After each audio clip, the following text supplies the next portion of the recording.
This is a video lecture for Chapter 4 of the Criminological Theory textbook. In this lecture we're going to cover anomie and strain theories. And just keep in mind that there are a lot of again, like the last chapter, sideline kinds of theories that you'll need to be familiar with in the book. This video lecture, I'm just going to really cover the major theories and the main concepts you need to know about those, but there is other information you'll need to be familiar with. Looking at some of the early roots of strain theory, one of the very first strain theorists was a guy named Merton. And this guy, where it talks about he's debunking some arguments, that part's not terribly important. But Merton developed his work out of this idea of debunking some other theories. And he didn't see a city as disorganized and criminogenic like the Chicago school tended to. He attributed most of crime and criminality to what he referred to as the American dream. And you are probably familiar, the American dream is to own your own home and have a white picket fence around your kids, and to achieve, or not around your kids, around your house, have a couple of kids, and have economic success. So he attributed this desire for economic success to a lot of our crime in our society, and we'll talk about how he made that argument. Merton argued that America just was a criminogenic society in general. And the very first strain theory was developed by Merton, and he also introduced this concept called anomie, which we'll talk about in a minute.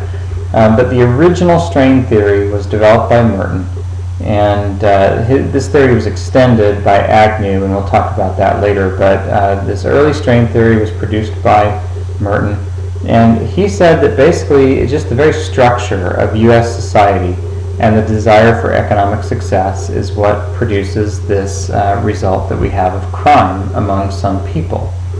And he said that in America the main virtue that is valued is ambition. That a desire to succeed and a desire to have more is really what our society values and compliments in other people. But because of the social structure of our society, not everybody can really achieve true economic freedom or success. There are some people that just won't ever achieve it because they lack the opportunity, they lack the education, or whatever. So this is what he said was kind of the start of this problem of crime. Merton's strain theory talks about structurally induced strain, and when we talk about strain, all we really mean is just stress or pressure, exactly what the word says. So the main idea behind Merton's strain theory is that there was a disconnect between what our culture values and the means provided by our culture to accomplish those goals. So what does that mean? So essentially what Merton said is everybody's under pressure to achieve economic success. But there are large groups of people in our society who are not given the means to achieve economic success in a legitimate way. So you have this goal you want to achieve, but the inability to accomplish that goal. Merton says this is what would create pressure for deviance. If you can't accomplish the goal through some kind of legitimate channel, that strain or pressure is going to induce you to try to accomplish it through some sort of illegitimate channel, like crime. Merton also developed this typology of how people would adapt to strain. And I'm going to use this chart to explain it. There's some slides that follow this. I think they explain it in more detail, but you can look at those later. This is these are just referred to as Merton's adaptations to strain, and you need to know these because even though strain theory has been extended and further developed beyond what Merton originally did, these adaptations to strain still apply to a lot of the research that's done today on crime. So what you see here is we have cultural goals and we have institutionalized means. So we already said that Merton identified economic success as the primary cultural goal that our society tries to strive for. The institutionalized means of achieving that goal are kind of the traditional things that our society wants you to do. So this isn't that complicated. We're supposed to achieve economic success. Some of the institutionalized means for doing that include getting a good education and getting a job, and that's kind of the accepted way of achieving economic success. In other ways, you could start a business, even though that's a little bit outside the norm. Not a lot of people do it. It's still an institutionally accepted mean for accomplishing economic success. So, looking at these adaptations, Merton said everybody's going to experience strain, but everybody responds to it differently. So he had these 5 categories that he came up with. The conformist would be the person who accepts the cultural goals. That's what the plus sign means. And they also accept the institutionalized means. So probably most of you listening to this lecture would be classified as conformists, because I assume that you are in school because you want to get a good job and you want to do well in life. So I would assume that you've accepted the cultural goal of economic success. It's probably not your only goal, but it is a goal. And the fact that you're sitting, you're not sitting in a classroom, but you're sitting listening to a lecture, shows that you've accepted some of these institutionalized means. You're going to school, you're trying to get a degree, and hopefully a good job comes out of that. And so that's, this is just kind of the typical person we would think of. Innovation is the category that Merton said would be the most likely to lead to criminal behavior. This is someone who accepts the cultural goals, so someone who wants economic success, but they reject the traditional means of doing it, and so they find new ways to do it. The classic example of this is a drug dealer. Because they want the money, they want the success, they buy into that. But instead of going to school and getting a job, they decide, hey, I'm going to sell drugs. And so they kind of come up with their own new way outside of the norm to accomplish that success. Ritualism is someone who rejects the cultural goals but still accepts the institutionalized means. So what does that mean? I have a friend who has a master's degree in engineering. He lives up in the Northeast, and he worked as a software engineer for a lot of years, and then kind of some things went wrong for him, and he just never really was motivated to find himself a good job again. He is currently a mailman, and I'm not disparaging mailmen. I have a brother who's a mailman. It's a perfectly honorable occupation. But this friend of mine, he no longer believes that he is going to be economically successful. He, in a sense, has rejected that goal of our culture. He doesn't really try to accomplish it. He doesn't believe he can accomplish it, so he's basically just rejected that. But he still gets up out of bed every day. He goes to work. He earns his paycheck, and he comes home and does everything that a good American is supposed to do. So this is what we call ritualism, where you engage in everything that society expects you to engage in, but you don't really believe that you're going to accomplish the goals, and you don't even really accept those as goals. You probably have different goals. Retreatism now is someone who rejects the cultural goals and the institutionalized means for accomplishing them. So they just reject everything. The classic example of this category would be like a homeless person.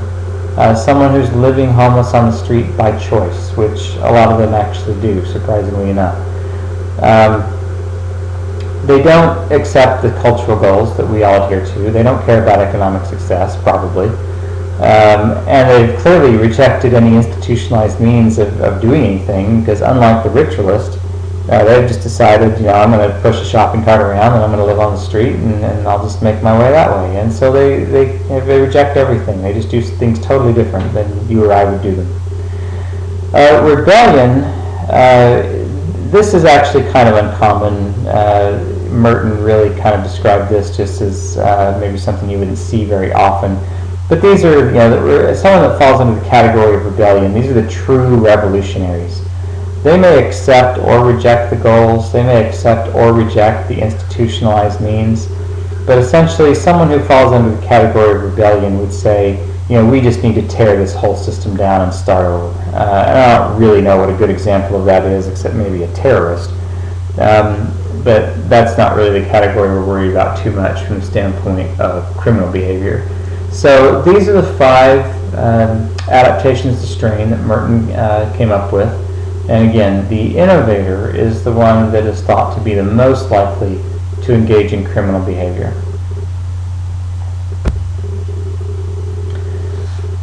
These next few slides really just kind of run through these categories of what I just explained.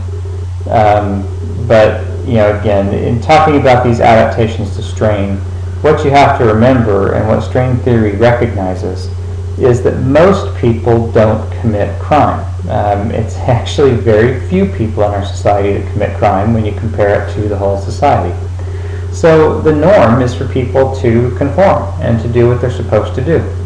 So it's when people don't conform is what we're interested in and trying to explain why that happens.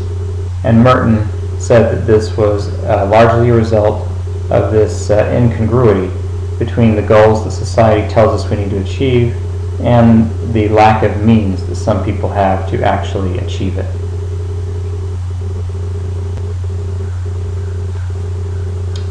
So here are these adaptations again.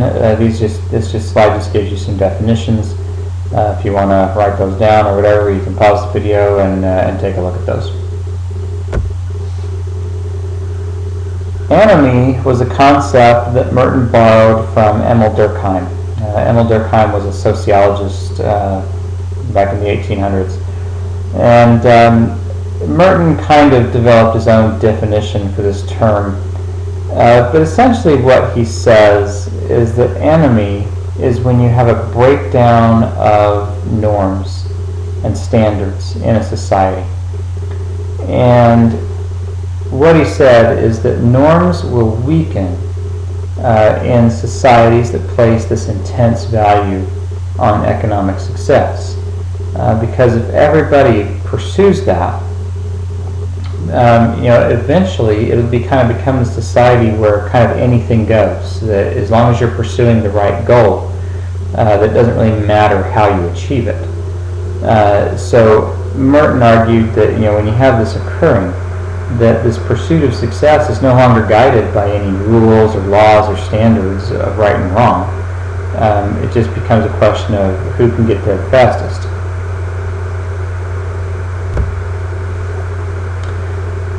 So this, like I said earlier, the innovator is the one that is expected to be the most criminal. And so he said, that under these anomic conditions, where you have this breakdown of social norms, that innovative conduct becomes more and more prevalent as this anomie intensifies. And anomie and deviance are mutually reinforcing because the more deviant you become, and if you succeed, that reinforces your desire to continue that deviant behavior in the pursuit of your goal.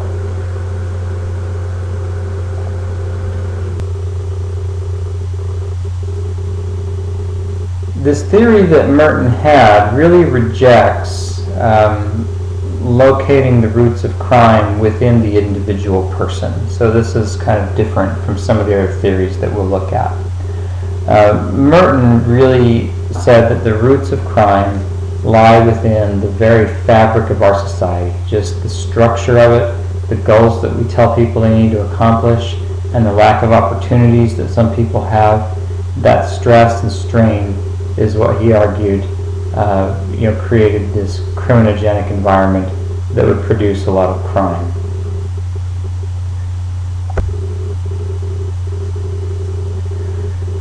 So looking at, again, kind of a broader picture of Merton and the strain theory that he developed, there really are two core features of his ideas, and I think I've already articulated them but this is just a kind of a good way to sum it all up. But the first thing here is the significance of the cultural message for everyone to pursue the American dream or economic success. So it's this universal goal that is pervasive for everybody throughout our society. But number two there is that you have differential opportunities for people to actually reach the goal. All of you listening to this lecture probably have a much better chance at achieving economic freedom or economic success, whatever that means to you, than someone who is homeless out on the street. Or think about maybe a child born into a wealthy home with a lot of money and they get sent to the best schools, versus maybe someone who grows up in a ghetto, has no opportunity, has to earn an income for their family, and drops out of school. Just from a structural standpoint, those people are not going to have the same opportunities to accomplish these goals. Merton didn't really believe that inner city neighborhoods were fully disorganized and inherently criminogenic. If you, again, going back to the Chicago school, the Chicago school just really believed that these kinds of disorganized neighborhoods were just inherently criminogenic. That's what caused crime. Merton said that's not really the case. Because really those neighborhoods are not fully disorganized. There's a lot of actually cohesive relationships in those neighborhoods. And the residents in some of the depressed neighborhoods usually want to live the dream that everybody else does. But the reason that they deviate and commit a lot of crime is because they're just denied the same opportunities that everybody else has.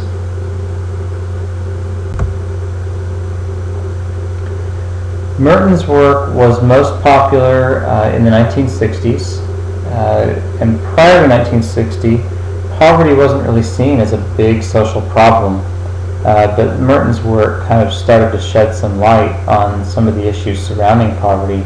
And it's not just that you're poor and you don't have what you need, it's that it creates this pressure to do something deviant to accomplish the goals society tells us we need to accomplish.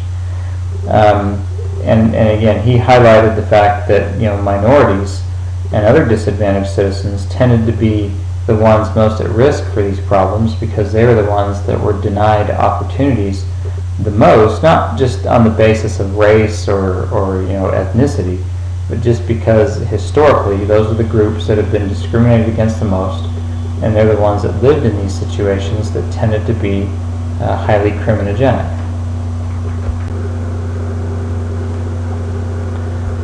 And we're going to get back to Merton a little later, but we're going to talk a little bit first about Cohen, Cloward, and Olin's work, because their work was in a lot of ways an extension of Merton's approach to deviance and criminality.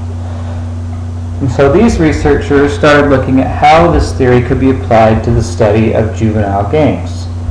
Because if you think about it, kids may not, they want money, I'm sure, but not in the same way that adults are striving for economic success and freedom. And so they started looking at how this theory might apply to younger people, and particularly with gangs. And a lot of their work drew from both Merton and some ideas from the Chicago School. So Cohen was looking at how this notion of cultural transmission and structurally induced strain might be reconciled. Because if you think about it, these are ideas that actually don't mesh really all that well. Because you have on one side this idea that, well, the strain is just coming from the very structure of society itself. And yet on the other hand, there's certainly some evidence that these cultural norms are kind of passed on from one generation to the next. So it can't be all one or all the other. But they wrote a book in 1955 called Delinquent Boys, The Culture of the Gang, that kind of started to look at some of these issues. And really, what they found is that these gangs really constitute subcultures. It's kind of a different culture within a culture, and they really kind of have their own ideas, and these subcultures that develop are supportive of crime, but they're also non-utilitarian, meaning that they don't always really have a purpose for the crime they commit. Sometimes they just do it. And it's just malicious, and that's really, there's no other reason for it.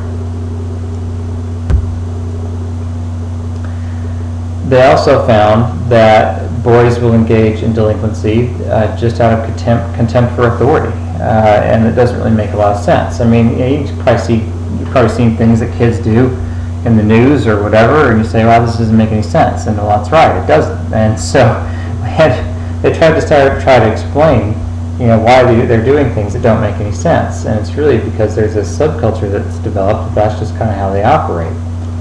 So, what they started to look at, you see bullet point 2 here, is that these delinquent subcultures arise in response to special problems that people face. Lower class youth are disadvantaged in their efforts to achieve a middle class success standard. They are usually denied status in most of society because they can't meet the criteria that everybody thinks that they should. And so as a result, a lot of lower class youth reject middle class goals, and they just kind of substitute their own. And so that's what some of these researchers started to try and to look at. So getting back now to strain theory, there are some criticisms that have been leveled against Merton's strain theory. Now, on the surface, Merton's theory, it appeals to our common sense. I mean, it makes sense. Oh, yeah, everybody wants money, and if they can't get it, they commit crime. I mean, that's typically how we think about it. But one of the criticisms is that the United States is really a pretty diverse society. Is it reasonable to assume that everybody really subscribes to this idea that we all need to achieve economic success? I mean, because people are so different, they have such different ideas. I mean, I think we could argue that most people see money as an important aspect in their life, but it might not be right to assume that everybody holds that as their primary goal. Another criticism is this kind of assumption that's built in that strain is going to be more pervasive in the lower class because they're the ones that have less money. And some people offer as kind of a rebuttal is, well, what about the idea of white-collar crime? I mean, white-collar crime a lot of times is committed by people that we would consider to have, wealth and power. So how then would, Merton's theory then explain that? And, another question that's asked is, why did this condition originate in the first place, and why does it even persist? It's just kind of assumed that the condition is there and that it will exist kind of forever, and so that might not necessarily be right either, because societies change over time. The largest contributor to strain theory since Merton is Bob Agnew, and Bob Agnew actually is a sociologist. He teaches at Emory University here in Atlanta. I've met him. He's just a very kind of a nice, soft-spoken man, very smart. But he is the one that developed what we refer to now as general strain theory. So nowadays, if you're going to do any kind of research or write a paper about strain theory, you don't use Merton's strain theory. You use Agnew's general strain theory, because this is the most up-to-date version of the theory. So Agnew said that Merton's strain theory was too narrow. It really only looks at one thing, and that's the desire for money. And he said that's just too narrow. There are more things going on in that than that in people's lives, and we need to be able to look at a broader array of variables. So he said there may be other kinds of negative situations that create strain in people's lives, other than just the inability to attain economic success. And so he revised strain theory, and it has become known now as general strain theory. Agnew argued that there are three sources of strain. Now, this first one really is drawn from Merton. the failure to achieve positively valued goals. This is a much broader statement than Merton made, but it's the same idea that Merton was talking about, just the failure to achieve a goal. Now, Merton only talked about economic goals, but Agnew said it could be any goal. Maybe you I don't know, you want to learn how to knit, and you just can't do it for some reason, and so this failure to achieve this goal could cause strain in your life. Now, number 2, he said the actual or anticipated removal of a positively valued stimuli. Think about it. When we punish children, we might take away their cell phone or take away their video games or whatever. That's what this is. Removal of something that someone values. That could cause strain. Number 3, actual or anticipated presentation of negative stimuli. So you could remove something positive, or you could add something negative. So that's like, maybe just, maybe you ground your child or something to their bedroom for a month. That's a negative, might be a negative stimuli. It might be positive for some, but let's just assume that's negative. So, and again, what's important here is that Agnew said the good thing doesn't actually have to be removed, and the bad thing doesn't actually have to be added. It might just be the anticipation of that creates the strain. Maybe you're worried that something bad is going to happen, or that something that you like is going to be taken away. Think about someone who's going to be worried about their girlfriend breaking up with them. A girlfriend, for a guy, I would assume in most cases, would be a positively valued stimuli. And if he thinks that she's about to break up with him, it could just be and it could be wrong. He could be totally wrong. But even that anticipation might create enough strain for him to do something that he might not otherwise do. So these are the 3 sources of strain that Agnew talked about. And if you're ever going to write anything or a paper or anything about strain theory, you need to address these 3 areas. Failure to achieve positively valued goals, actual or anticipated removal of positive stimuli, and the actual or anticipated presentation of negative stimuli.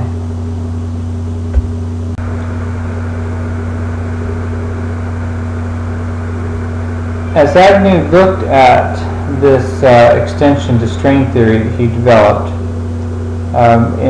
he looked at these adaptations to strain, and what he said is that the higher the dose of strain that a person experiences, the greater the likelihood that they would engage in crime. So, put another way, minor strains, things that aren't that big a deal, shouldn't be, things that we would expect someone to respond to in a criminal fashion. But really big strains, really big issues might be more likely.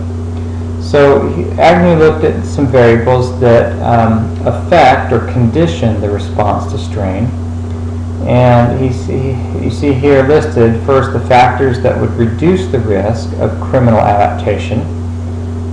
He would say, if there were availability of other goals, you had access to a large amount of coping resources, social support, strong social bonds, those would reduce your risk of criminality. And then he also listed here factors that would increase the risk of criminal adaptation. That would be if you have low self-control, prior criminal learning, so maybe you have habits that just kind of condition you to respond that way, and just, in general, antisocial beliefs. Unlike other theories, the conditioning variables only increase criminal behavior when they occur in conjunction with strain. So take like low social support for some reason, for example. Some theories would say that low social support would result in crime. General strain theory says that low social support really only results in crime when it's combined with strain. So you need the interaction of the 2 things to create criminal behavior, essentially what Agnew was saying. And Agnew also, in some of his later work, included this idea of negative emotions, and anger was the one that was identified as being the most criminogenic, the one that was most likely to lead to crime. Any negative emotion, Agnew argued, could create pressure for some kind of corrective action and maybe criminal behavior, but anger is the one that he identified as being the most likely to cause a criminal reaction. In looking at tests of this theory, in general, strain theory actually holds up pretty well. The results aren't entirely consistent for every kind of strain, but there is consistent evidence that exposure to strain increases the likelihood of criminal offending. Studies have less support for the idea that adaptations to strain are conditioned by those other factors. So that assertion of the theory probably still needs more testing, and a lot of these variables may have direct effects that maybe they don't necessarily need to interact with strain. And incidentally, just kind of as a sideline, since we're talking about empirical support, when we're looking at theories, you never say that a theory was proven or disproven. All we ever say is that a study supports a theory or does not support the theory. Because just because one study shows support for a theory doesn't mean that you've proven the theory correct. Because if you say that, all you need is one example to the contrary, and then you're out the window. But we don't ever say a theory is disproven either. It really just becomes more of a factor of how correct is it. Some theories are maybe more correct than others. But most theories have some degree of support. It's just trying to figure out where the support lies and where there are weaknesses. But there is also some evidence that the combination of strain and anger increases the risk of criminal conduct as well. So in elaborating general strain theory, what Agnew was faced with was addressing which kinds of strain are really the most criminogenic. Because we all experience some kind of strain or stress in our life, and there are some things that won't cause you to take criminal action, but there may be some that are more likely. So Agnew said that there are 4 characteristics of strain that would be most likely to prompt a criminal adaptation. One is the strain is seen as unjust. The strain is high in magnitude. The strain is caused by or associated with low self-control, or the strain creates some pressure or incentive to engage in criminal coping. Because again, some strains may not necessarily create that pressure, but some strains may be particularly well suited to just creating this idea that you're going to do something criminal to cope with whatever's going on.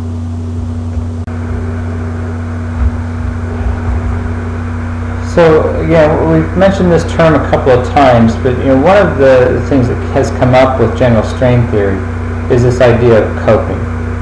Because in response to strain, we all have coping mechanisms that we use and ways of dealing with this stress. And what Agnew started talking about is that under strain, some people will result to criminal coping, others will not. So one of the key things that strain theory tries to explain is why some people resort to criminal coping and others don't. So one of the things Agnew said is that strain often does not lead to crime because people have a wide range of conventional coping strategies available to them to deal with a bad experience. And only certain individuals will actually engage in criminal coping. Now that might not be really much of a complete answer, but that was kind of where this all started.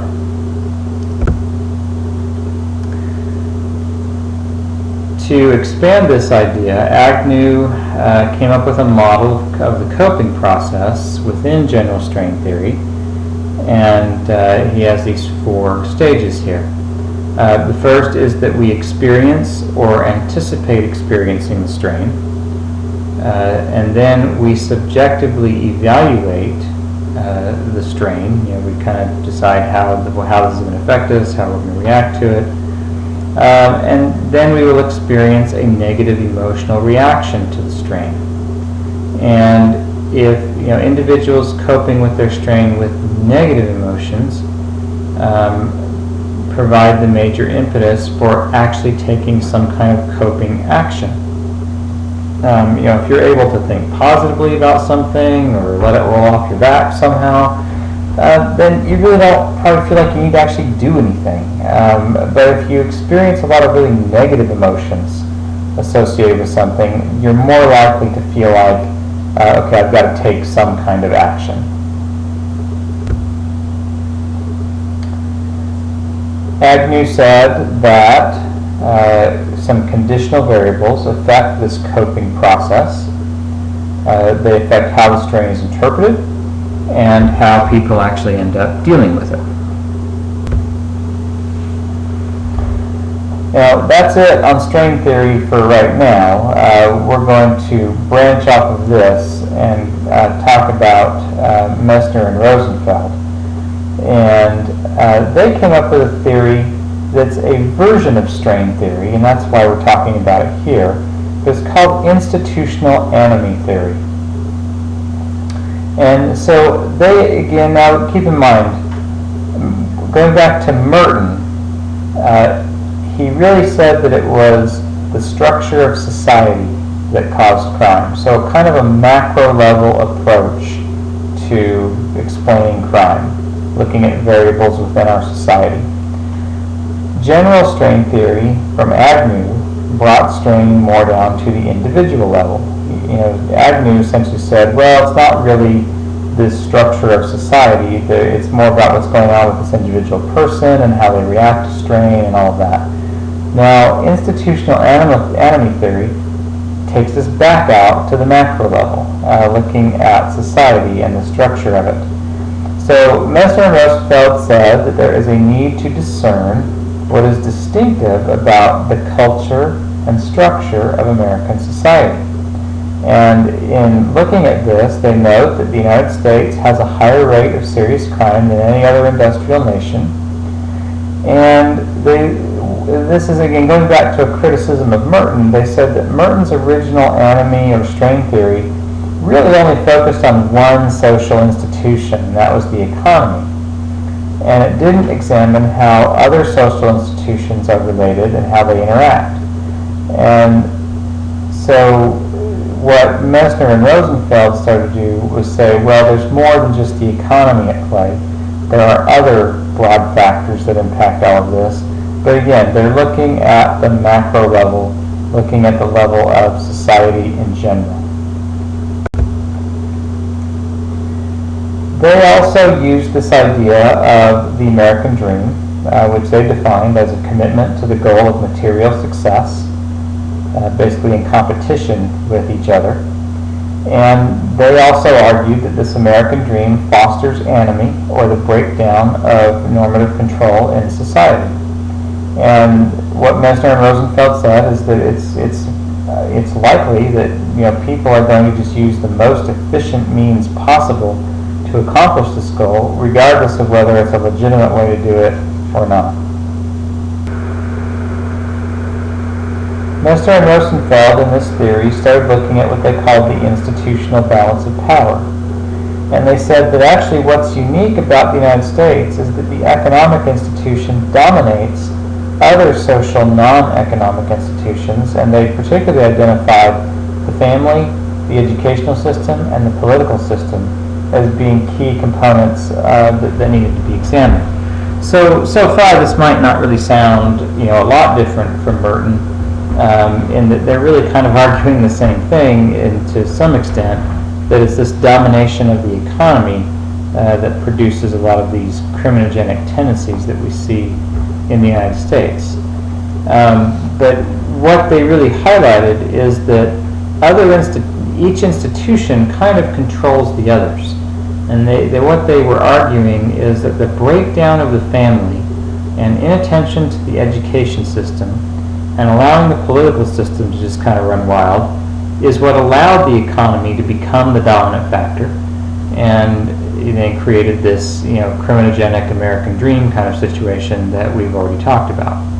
And so what they said is that in the United States, the non-economic institutions just aren't successful at controlling the citizens, whereas in other countries they argued that they were more successful.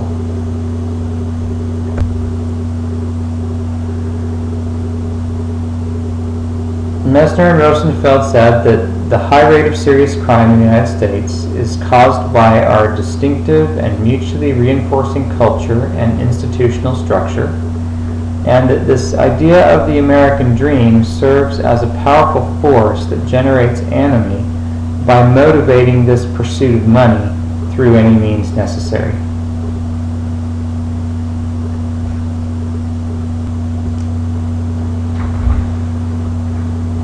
So you might ask, well, how do we test this theory? What's its status? And so really you have to, again, go back to what is this theory predicting? Remember, general strain theory really predicted crime at the individual level. With institutional-anomie theory, Messner and Rosenfeld were really looking at crime rates of societies and maybe even countries. And they were trying to explain our country's crime rate in relationship to other countries. So they're very similar concepts, but they really are predicting different things. And so remember, you can't predict anything about an individual using a macro level theory. You have to use a micro level theory to predict crime for individuals. So there is some evidence that crime rates are lower in other societies in which non-economic institutions are more powerful, and that studies have also found that the strength of these non-economic systems, the family, the educational system, and the political system, are actually associated with lower rates of crime. And again, the major criticism of this theory is kind of the same criticism that was leveled against Merton, is that does this American dream idea really exist? And there have actually been studies that have tried to assess whether or not this is the case. Does this American dream, is it really as universal as these theorists would have us believe? And the results on that are actually kind of mixed. Some studies say yes, it's dominant. Others say, well, maybe not so much. So it's really difficult to say, whether this is actually an idea that persists in our society. But again, there are some things in this theory that still have good credence and give us some good ideas on how this stuff might be working.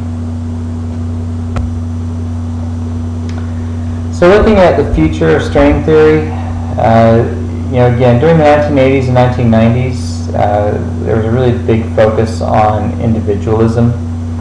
We weren't, and again, so and again, these time periods are associated with high levels of kind of economic selfishness and success and greed. There were a lot of scandals in that time period that were focused on money and the desire for more. But it's also again, this second bullet point here, we may be in a period where it's more difficult to ignore the complicity of the United States society in a whole range of social ills, including crime. And what that is saying is that we can't really just say, the structure of our society doesn't matter. I think one of the things these theories have contributed, whether or not the theories themselves are actually totally correct or not, they have shown that there are aspects of our society that do create a lot of problems, or at least they appear to create a lot of problems, and they deserve more investigation. So you can't just say, it doesn't matter if people are poor, or it doesn't matter if people want money. Those things probably do matter, and so we can't just ignore all of that. Strain theory actually has a lot of people who are strong adherents to it. Anyone that studied under Bob Agnew at Emory is usually considered a strain theorist. But strain theory is very popular, but the reason it's popular is because it's actually held up pretty well. It's one of the mainstream theories in criminology that everybody knows about, and you need to know about it because it's one that you'll see crop up over and over again. So now the question is, okay, strain theory appears to work pretty well. So what are the policy implications of this? And I'll just say this is usually the hardest part for students to grasp. A lot of students can understand the theory and how it works and how it predicts crime, but some people have a hard time trying to figure out, okay, well, what kinds of policies would you then develop from this theory? And there really are no right or wrong answers, but there are consistent and inconsistent answers. Because you might say, okay, well, if they say strain induces crime, one conclusion is that, okay, we should just remove everybody's strain. Well, that's not really realistic. We can't create stress-free lives for 300 million people in the hopes that that would eliminate crime. It's just not possible. But some of the things that strain theory does imply is that we should increase the legitimate opportunities that people have in society. Strain theory would also justify programs that provide disadvantaged people with educational resources, job training, and equal access to occupations, because again, these are things that would provide legitimate means to accomplishing some of the positive goals in society that people have. Some prison rehabilitation programs are based on strain theory. A lot of the newer research surrounding this idea of anger is where a lot of these anger management programs come from. And again, that being identified as a highly criminogenic negative emotion. Teaching people to deal with anger is a big thing in rehabilitation that comes out of these ideas from strain theory. And then there are also delinquency prevention programs that center on some of these ideas as well. One of the implications of strain theory is that we need to kind of get our hands around this idea of the American dream, and we probably need to reduce the emphasis that we place on it, because not everybody has access to legitimate means to accomplish it. This is easier to say than to do. I don't know really how you would go about doing this necessarily. There really is no easy way to make people less interested in money. Really, this kind of implication would require, a total change of our system and how we view these kinds of things. But again, looking at from institutional-anomie theory, some of these non-economic institutions, one thing we can do is adopt policies that will strengthen those institutions.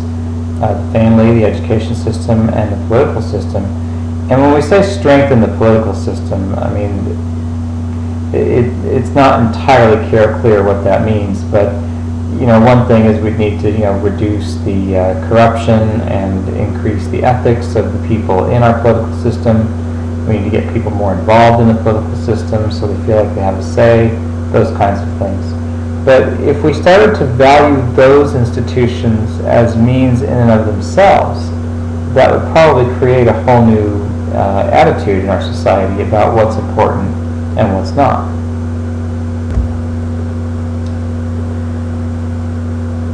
So just to conclude and wrap this up, the early strain theories and anomie theories were kind of rejected as being too simple. Again, going back to Merton's strain theory, just saying, well, people want money and so they commit crime, that's too simple. It's not realistic. And this is why you can't write a paper these days on Merton's strain theory, because it's just really not complete. And that's why general strain theory has taken its place as kind of the strain theory that people should use in doing their research. So even though we do tend to still think as crime being located within individual people, we've also learned from some of these theories that the organization of society and the social structure kind of constrains people in certain ways and may pressure them into doing some things that they might not otherwise do. So again, this is just a basic overview of strain theory and anomie theories and how these were developed. I hope this is helpful, but make sure you take a look at this in the book, reread this. This is an important section. This is a theory you really need to know. But if you have any questions about it, get in touch with me and I'll talk to you soon.